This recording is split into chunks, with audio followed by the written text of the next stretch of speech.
우리가 흔히 하는 말 중에 애비보다 자식이 훨씬 낫다 이런 말을 자주 할 때가 있어요. 근데 이 말은 나쁜 말이 아니죠.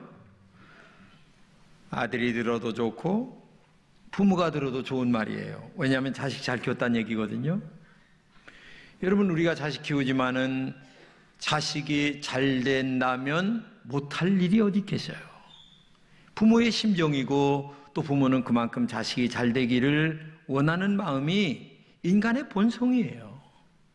나보다 내 새끼가 더 잘 되면 나는 훨씬 더 좋겠다. 그래서 농사 중에 제일 중요한 농사가 자식 농사다 이렇게 말하고 있잖아요.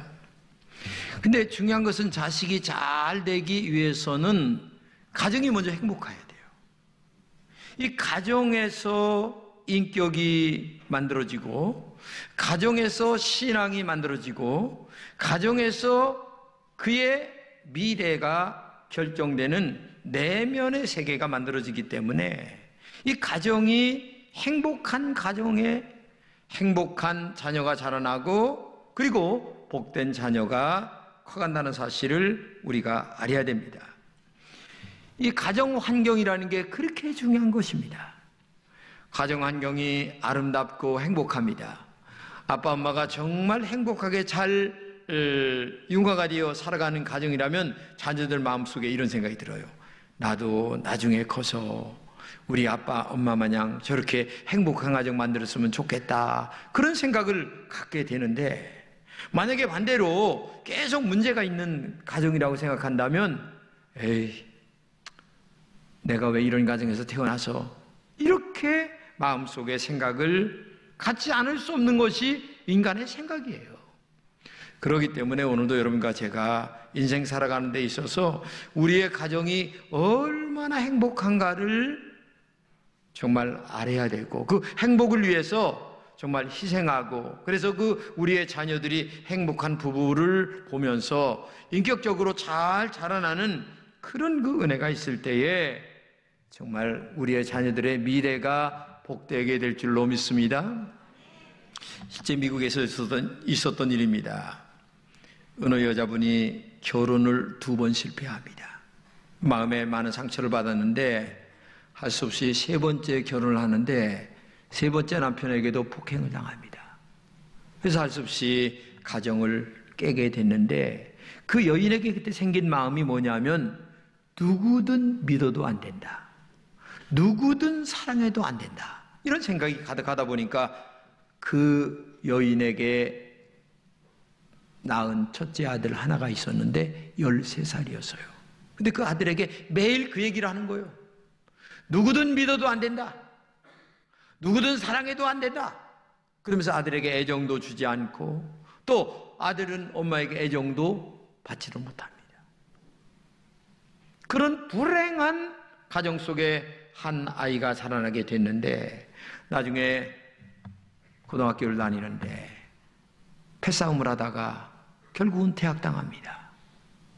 그리고 결국은 나중에 군대를 갔는데 군대에서도 불명예 제대를 합니다.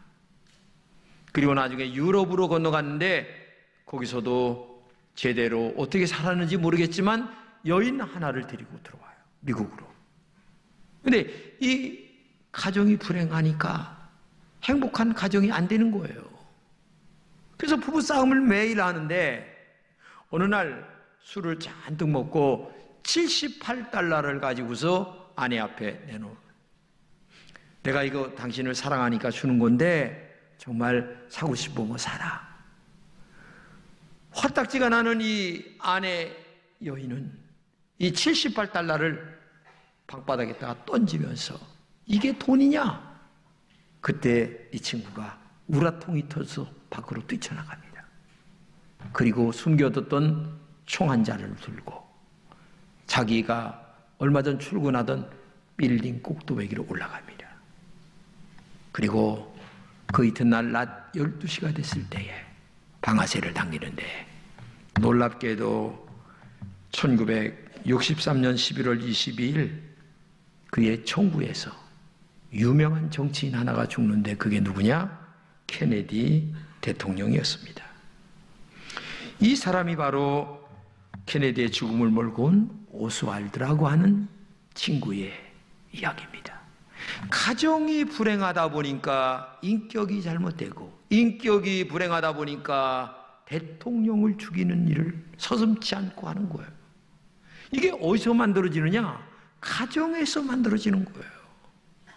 그렇기 때문에 오늘도 여러분과 저의 가정을 바르고 행복하고 복되게 만들어가는 것이 얼마나 중요한가. 그래서 제가 사실 이번에 송기론 목사님이 굉장히 바쁜데도 이번에 3일 동안만 해달라 얘기를 해서 여러분들이 오셔서 그분의 얘기를 들음으로 우리의 가정을 행복하게 만들어가는 그런 그 가정이 되어야 된다는 거죠. 근데 이런 사건이 일어난 후에 미국의 정신의학자인 제임스 답슨이라고 하는 사람은 이 건에 대해서 이렇게 얘기합니다. 가정의 비극이 우리 사회의 커다란 비극을 초래한다. 이것은 사랑받지 못한 어머니와 사랑받지 못한 아들이 저지른 역사적인 비극이다. 오스왈드가 케네디를 죽인 것이 아니라 사랑이 없는 가정이 대통령을 죽였다. 맞는 얘기죠. 만약에 그 가정에 사랑이 있어서 부모에게 사랑을 받고 사랑을 뜨겁게 느끼며 자라난 오스왈드였다면 사람을 죽이겠어요? 그런 일이 일어날 수가 없는 거죠. 그렇습니다. 한 가정의 불행과 그리고 사랑하지 못한 이 아이의 미래에 그 얼마나 불행이 있는가를 우리가 알아야 돼요. 그렇기 때문에 이 가정의 행복이 얼마나 중요한가를 알아야 돼요. 우리의 자녀들이 가정의 텃밭에서 사랑의 열매를 따먹고 그리고 가정이라고 하는 이 맛있는 열매를 따먹으면서 행복을 느끼면서 공부도 열심히 하고 미래를 향하여 꿈과 비전을 심어가는 이런 가정 속에서 자녀들이 됐을 때에 그 자녀들이 국가의 큰 그릇이 될 수 있는 그런 동량이 되는 것 아니겠습니까? 근데 가정이 매일 부부지간에 싸우고 앉았어요. 욕만 합니다. 그러면 그 아이의 인격이 어떻게 되겠어요? 잘못되게 되는 거예요. 오늘 본문의 이야기가 뭔 줄 아세요? 한나라는 여인이 있었습니다. 근데 가정을 이뤘는데 아기를 낳질 못해요. 이게 뭐 아기 낳는 게 한인데 낳지를 못하니까 궁세 끝에 한 게 뭐냐면은 두 번째 부인을 얻는 거예요. 그래서 아내 동의하에 두 번째 부인을 얻었는데 이게 웬일입니까? 두 번째 부인을 얻자마자 아기가 쏙 나왔네. 그런데 지혜로운 여인 두 번째 부인 같으면 괜찮은데 이 미련한 분인나가 이름이 분인나요. 분이냥 막 나는 여자야. 근데 이 첫째 부인을 얼마나 멸시를 하는지 지혜롭지 못한 거죠. 그러니까 이 한나가 너무 화딱지가 나는 거야. 그래가지고 어떻게 할 길이 없어가지고 하나님의 성전에 올라와서 기도만 하는 거야. 하나님, 내가 이렇게 멸시를 당하면 되겠습니까? 나 좀 불쌍히 여겨주세요. 그러면서 서원 기도를 합니다. 만약에 하나님 내가 아들 나면 하나님께 바치겠습니다. 그러니 아들 주세요 하면서 하나님께 서원 기도를 하는데 이게 놀랍게도 서원 기도가 응답이 되어서 아들을 낳는 거예요. 그 아들을 낳고 난 다음에 젖대기까지 자기가 데리고 있다가 젖이 떨어지고 난 다음에 하나님의 성전에 올라가서 자녀를 키웠다라는 얘기가 오늘 본문의 이야기예요. 오늘 본문에서 한나가 어떻게 그렇게 훌륭한 아들을 키웠나를 두 가지로 생각해 볼게요. 첫째는 뭐냐면 하나님께 서원 약속을 지켰다는 게 중요한 겁니다. 아들이 없을 때 한나는 하나님께 서원 기도했습니다. 서원 기도는 뭐냐? 하나님과 약속 기도입니다. 나에게 아들을 주시면 내가 이렇게 하나님께 하겠습니다. 즉 다른 말로 얘기하면 하나님의 종으로 바치겠습니다. 약속을 했어요. 하나님이 아들 줬어요. 오늘 11절을 같이 읽겠습니다. 시작. 한나가 마음이 괴로워서 여호와께 기도하고 통곡하며 서원하여 이르되 만군의 여호와여, 만일 주의 여종의 고통을 돌아보시고 나를 기억하사 주의 여종을 잊지 아니하시고 주의 여종에게 아들을 주시면 내가 그의 평생의 그를 여호와께 드리고 삭도를 그의 머리에 대지 아니하겠나이다. 이 말이 뭐냐? 하나님이 아들 주시면 하나님의 종으로 바치겠습니다. 약속했어요. 이 한나는 너무나 다급한 거예요. 지금 그러니까 하나님 앞에 약속의 서원 기도를 하는 거예요. 인간은 그렇습니다. 너무나 다급하고 급할 때에는 별짓을 다 하죠. 신앙인은 제일 중요한 게 하나님께 서원 기도하는 거예요. 근데 이 서원 기도는 함부로 해도 안 되고 했으면 꼭 갚아야 되는 거예요. 근데 중요한 것은 이 한나가 서원 기도를 하고 젖을 떼자마자 하나님의 성전에서 자녀를 키웠다는 게 중요한 거예요. 그러니까 한마디로 얘기하면 서원 기도를 하고 나서 서원 기도를 약속을 지켰다는 게 중요한 거죠. 근데 사람들은 그러지 못할 때가 많아요. 급하고 힘드니까 서원 기도합니다. 소원이 이루어졌습니다. 그러면 소원 기도한 거 까마득히 다 잊어버리고 내가 잘나서 내가 어떻게 해가지고 뭐가 되는 줄로 알고 까마득히 약속을 잃어버리고 살아간 때가 많이 있는 게 인간이에요. 그래서 약속을 안 지켜요. 여러분, 사람과 약속을 안 지켜도 인간이 아니에요. 인간 사회에서 제일 중요한 게 뭐냐? 약속이에요. 약속을 깰 수도 있겠지만은 깰 때에는 미안한 마음을 가지고 연락을 해야 돼요. 근데 사람은요, 등 따시고 배부를 때하고 가난하고 힘들 때하고 너무나 달라요. 급할 때는 별짓을 다 합니다. 그러다가 나중에 등 따시고 배부르면 약속을 깨는 경우가 많이 있는데 이 한나는 그게 아니었어요. 자기가 그렇게 배고프고 힘들고 어렵고 세칸드가 자기에게 엄청나게 멸시와 천대를 줬을 때에 하나님과 약속한 그 약속을 꼭 기억하고 젖대자마자 서운 약속을 지키는 이 모습이 하나님 앞에 상달되었다는 것을 우리가 알아야 돼요. 그렇기 때문에 오늘도 여러분과 제가 하나님 앞에서 정말 서원 기도도 함부로 하면 안 되겠지만 그러나 서원 기도했다면 그것을 꼭 갚는 은혜가 여러분들에게 있기를 축복합니다. 전도서에 보게 되면 이렇게 얘기합니다. 같이 읽겠습니다. 내가 하나님께 서원하였거든 갚기를 더디게 하지 말라. 하나님은 우매한 자들을 기뻐하지 아니하시나니 서원한 것을 갚으라. 서원하고 갚지 아니한 것보다 서원하지 아니한 것이 더 낫다. 이 말은 서원을 함부로 하지 말라는 얘기고 또 서원했다면 꼭 갚으라 그런 말이 되는 거죠. 여기 이런 말이 우매하다라는 말이 나오거든요. 근데 우매하다는 말을 우리말로 번역하면 멍청하고 어리석다 그런 말이에요. 여러분, 하나님이 어떤 분이십니까? 우리의 머리털까지 세신 분이세요. 눈동자처럼 우리를 보고 계시는 분이세요. 그렇게 정확하게 우리의 양심과 배부를 찔러보시는 분이 하나님이세요. 근데 그 하나님 앞에 약속을 하고도 안 지킨다면 그게 인간입니까?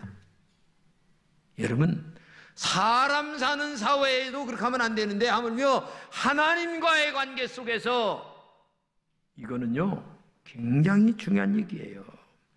우리의 인생이 정말 힘들고 어려울 때가 많이 있어요. 그러다 보니 하나님의 약속을 지키지 않는 분들이 가끔 있어요. 그것이 정말 어리석다는 얘기입니다. 하나님을 우롱하는 일입니다. 하나님은 우리의 마음속까지 세고 계신 분이십니다. 그렇기 때문에 여러분과 제가 신앙생활 할 때에 인간과의 약속도 잘 지켜야 되겠지만은 하나님과의 약속을 잘 지키는 신실한 사람이 돼야 되는 거예요. 약속이라는 것이 그 사람의 인격입니다. 사람의 됨됨이를 알아보는 거예요. 난발을 넘어가면 큰일 납니다. 서울 모교의 어느 장로님 네 분의 이야기입니다. 옛날 이 사람이 참 문경투매 상권에 살았는데 너무 어려워요. 가정을 이루었지만은 살 길이 막막하니까 두뇌회가 상위 끝에 서울 상계동으로 이사를 갔어요.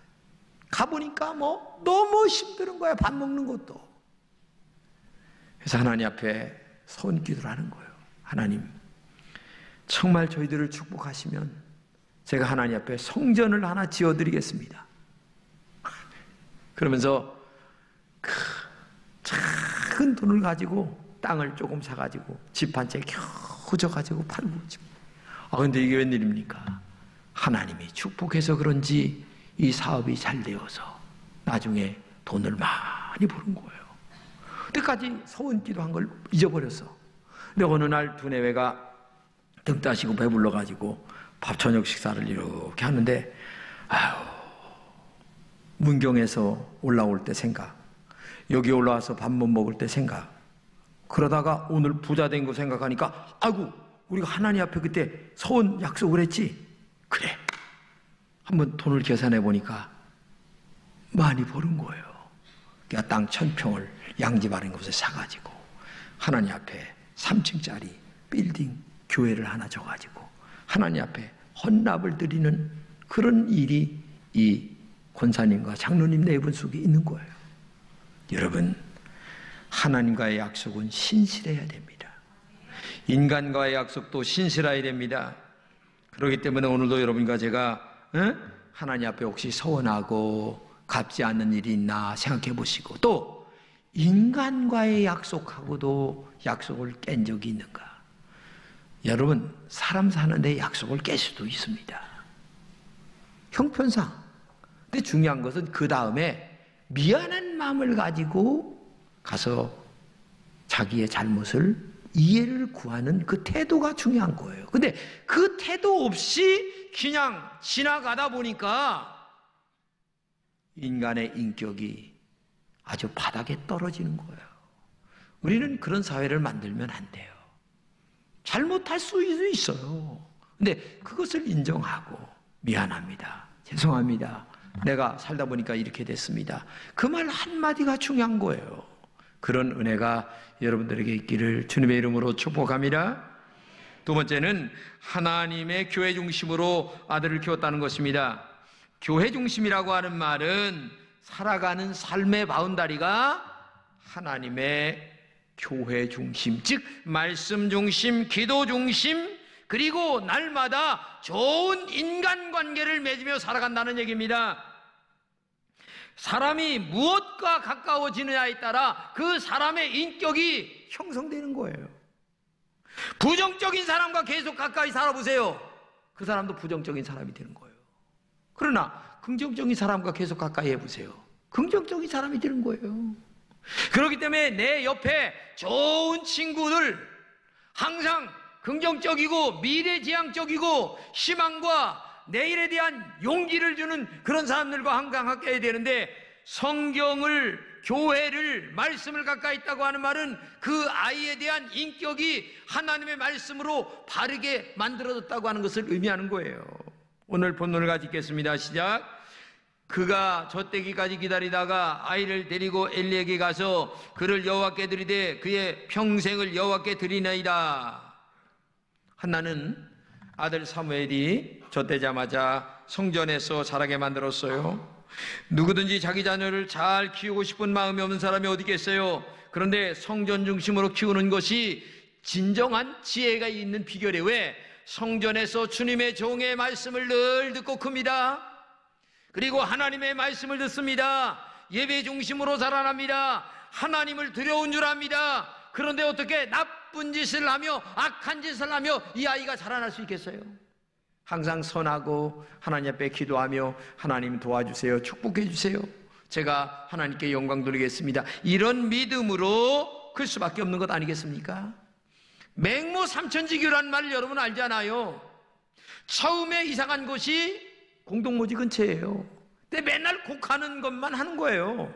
안 되겠다. 그래서 시장 근처로 갔는데 거기 가서는 맨날 장사하는 것만 또 하는 거예요.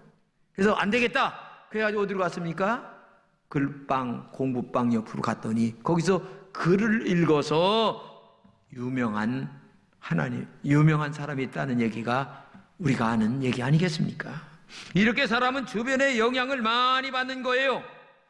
환경의 영향, 사람의 영향, 그리고 조건의 영향을 많이 받는 게 인간이기 때문에 여러분과 제가 우리 좋은 영향을 받을 수 있는 환경 조건을 만들어줘야 되는데, 그게 뭐냐? 교회 중심, 말씀 중심, 성령의 인도를 받는 하나님 앞에 나와 우리의 자녀들을 바르게 키울 때에 그 자녀들이 올바르게 클 수 있다고 하는 사실을 여러분 기억해야 될 줄로 믿습니다. 여러분 자신에게 진정 물어보세요. 내 자녀를 키울 때에 나는 지금 어떻게 키우고 있는가? 주일이면 교회 잘 나가고 있는가? 교회 중심으로, 하나님 중심으로, 말씀 중심으로 성령의 인도를 받으며 잘 키우고 있는가? 그래서 어떤 일이 있어도 우리의 자녀들이 정말 딴 길로 빠지지 아니하고 바른 길로 커서 이 국가와 민족을 위하여, 가문의 영광을 위하여 큰 동량이 되는 그런 길로 우리의 자녀들을 키워야 되지 않느냐, 그 말이에요. 자녀를 키우면서 늘 질문해야 될 것이 하나가 있는데 뭐냐면, 내 아이를 진정으로 나는 사랑하는 것이 무엇인가? 사랑하는 것이 맨날 껴안고 뽀뽀하는 것이 사랑하는 겁니까? 아니면 자녀가 원하는 거라면 빚을 내서라도 사주면 사랑하는 겁니까? 아니에요. 진정한 사랑은 아닌 건 아니고 긴 것은 기고 분명히 잘잘못을 가리키면서 성경에 말하는 대로 휘초리를 들고 자녀의 종아리를 칠 줄 아는 어머니가, 이게 진정 자녀를 사랑하는 거지. 나쁜 것을 원해도 들어주는 그런 것들은 자녀를 사랑하는 것이 아니다. 여러분, 한나의 입장을 생각해 보세요. 이게 어떻게 낳은 아들입니까? 아들을 낳지 못하다가 기도하여 겨우 나이가 많아서 낳았어요. 그러면 옆에 끼고 앉아서 빵긋빵긋 맨날 까꿍까꿍 하면서 평생 옆에 있어도 마음에 두고 싶은 자식이 사무엘이에요. 그런데도 하나님과 약속을 지키기 위하여 성전에 올려보냈고, 성전에 올라가서 하나님 말씀대로 키웠더니 민족의 동양, 나라를 다스리는 사사가 됐다는 사실을 우리가 알아야 되잖아요. 그렇기 때문에 내 마음의 욕망대로 키우는 게 아니라 하나님이 기뻐하는 말씀 중심인 성령의 인도를 받는 아이로 우리의 자녀들을 키워야 될 줄로 믿습니다. 교회 중심으로 키운다고 하는 것은 말씀으로 키운다, 예배 중심으로 키운다, 믿음으로 키운다, 아니면 기도로 키운다, 교회 문화가 중요하게 키운다, 아니면 세상 문화보다는 나는 하나님 문화를 더 중요시 여긴다, 그런 의미가 담겨져 있는 거예요. 우리의 신분이 하나님의 사람이라는 것을 알고 여러분의 자녀들을 세상 유행에 끌려다니지 않게 잘 키워야 됩니다. 그럴 때에 하나님이 그 아이를 축복해 주실 줄로 믿습니다. 여러분, 세계에서 노벨상을 제일 많이 받은 사람들이 어딘 줄 아세요? 유대인들이에요. 여기 너무나 많이 내가 데이터를 가져왔는데, 여하튼 수상 받을 때마다 거의 안 빠지고 받는 사람들이 유대인인데, 이스라엘의 민족이 지금 600에서 700만입니다. 그리고 전 세계에 흩어져 있는 디아스포라, 흩어져 있는 사람들이 1,500만입니다. 그러면 2천만 정도 되는 거예요. 근데 그 2천만 중에서 유대인들이 얼마나 노벨상을 많이 받는지 설명할 정도가 없잖아요. 근데 그렇게 받는 이유가 딱 두 가지입니다. 첫째는 밤이면 밤마다 엄마 아빠가 아이들에게 성경을 가르칩니다. 그리고 두 번째는 회당에서 모이는 거예요. 사람들끼리 모여서 토론하고, 그게 토론 중심의 문화를 갖고 살아가는 거예요.